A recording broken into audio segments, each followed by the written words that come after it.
Assalamualaikum warahmatullahi wabarakatuh. Jumpa lagi dengan channel Nalar Terarah. Kali ini channel Nalar Terarah akan membahas tentang tips agar ketika debat lintas agama tidak menghujat agama orang lain.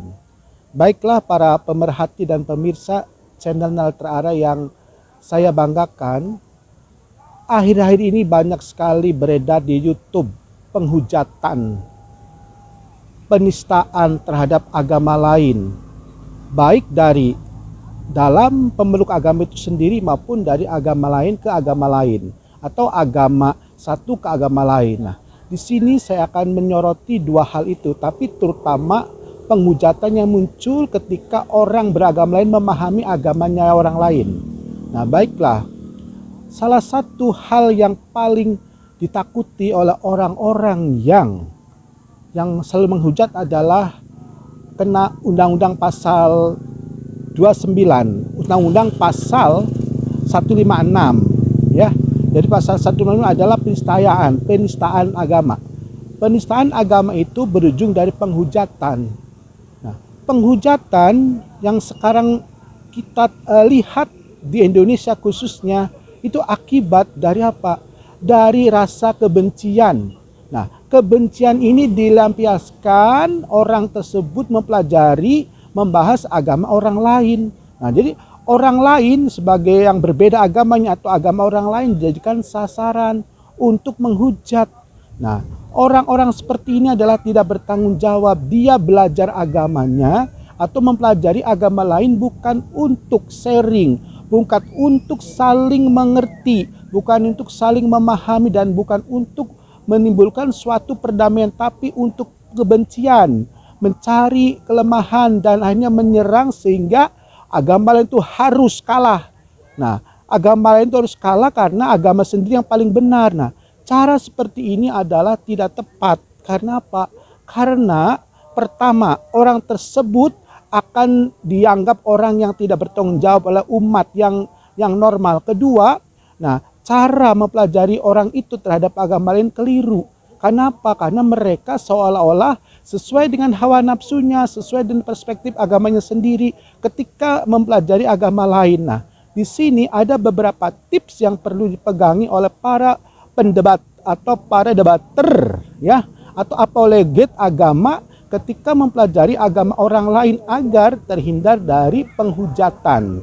Karena apa? Kalau tidak memahami hal seperti ini, maka mudah sekali memahami agama orang lain dengan perspektif agama sendiri, bahkan asumsi dan opini sendiri, sehingga arah pembicaraan mempelajari agama lain itu adalah kebencian. Nah, akibatnya, dengan rasa kebencian ini ujung-ujungnya adalah memahami agama orang lain itu dianggapnya sesuatu yang gampang, padahal ada cara dan perspektif karakter dari agama itu sendiri. Nah, ada beberapa hal yang perlu kita garis bawahi untuk para pemirsa dan para pemerhati dan para calon-calon debater, khususnya debater muslim yang ingin berdebat lintas agama, tetap akademik, tetap tidak menghujat. Pertama, pelajari agama orang lain itu, misalnya orang Islam belajar Kristen atau orang Kristen belajar agama Islam, tentu saja yang diajarkan atau yang dipelajari adalah kitab sucinya. Nah, ketika belajar kitab suci orang lain, maka ketika itu juga mempelajari ayat-ayatnya berdasarkan karakter dan ilmu yang ada di dalam kitab suci itu.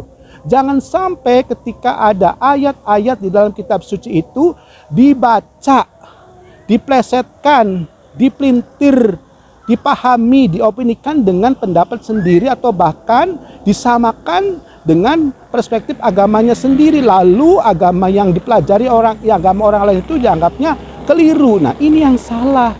Contoh yang saya dengar, ada debater Kristen ya yang dari orang Indonesia tapi dia hidup di Amerika, misalnya Sofiatul. Dia memandang bahwa Al-Quran itu mengajarkan wahid, jadi seolah-olah sama dengan Kristen, yaitu Trinitas, yaitu kul huwallahu wahid. Nah, kata dia, kenapa nggak wahid? Nah, ahad. Nah, ini kata dia itu adalah salah satu kekeliruan Islam. Kenapa ahad harusnya wahid? Nah, ini salah perspektif tentang memahami ayat-ayat Quran oleh Sapuikatul ya. Karena Sapuikatul itu seorang debater Kristen. Dia adalah orang Indonesia tapi pergi ke Amerika. Nah, ketika dia menghujat di Amerika, nah ini tidak kena undang-undang karena di Amerika tidak ada undang-undang penodaan agama. Banyak hal lain lagi yang kita dengarkan, misalnya MKC yang sekarang masih di dalam penjara. Dia mempelajari ayat-ayat Quran dengan persepsinya sendiri menghina Nabi Muhammad. Bahkan ada pendeta dan seguru atau dosen sekolah tinggi di Surabaya, yaitu Garcia Pelo.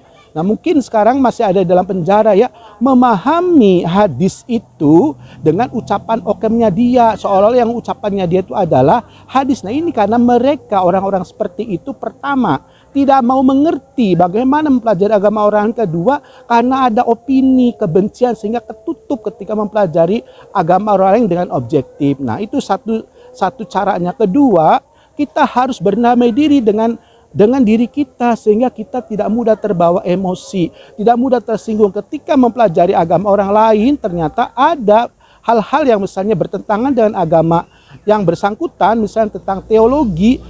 Contoh, orang Islam atau orang Kristen mempelajari teologi Islam pasti berbeda. Islam dipelajari dengan ayat-ayat yang tauhid, sedangkan Kristen teologinya Trinitas ya. Nah, di sini ketika orang Kristen memahami ayat Quran dengan pemahaman Trinitasnya itu keliru. Bahkan seolah-olah ada di antara debater Kristen yang menganggap bahwa Al-Quran itu memberikan penaungan dan mengajarkan atau membenarkan agama Kristen yang Trinitas ini. Nah, ini adalah keliru. Nah, akibatnya orang yang tidak berdamai diri ini maka dia merasa emosi, merasa ingin menang sendiri. Ujungnya dia menghujat kemana-mana. Menghujat kalau dia untuk diri sendiri tapi dipublish di dunia medsos. Nah, sekarang ini banyak sekali ya debater Kristen terutama. Ya, walaupun tidak semua debater Kristen yang menghujat ya. Nah, seperti sekarang ada namanya Dewi Bulan, dia menghujat Nabi Muhammad, menghujat Allah, dan bahkan ada anak Batak yang menghujat Allah. Sekarang dia sudah keluar dari penjara nih. Mereka ini mempelajari agama lain dalam rangka untuk merendahkannya. Jelas ya, karena setiap agama itu apalagi Islam punya karakter yang harus dikembangkan.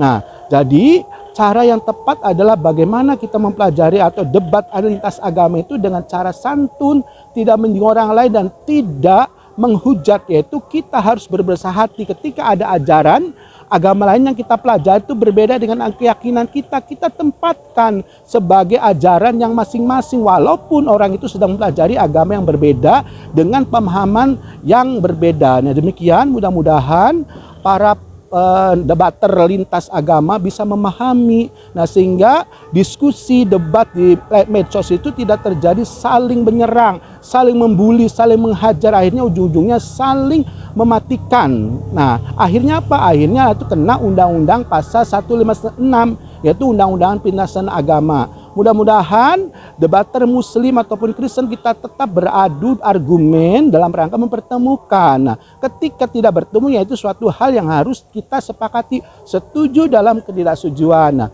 demikian mudah-mudahan para pemirsa dan penonton channel Nahdlatul Arab bisa dimengerti dengan baik.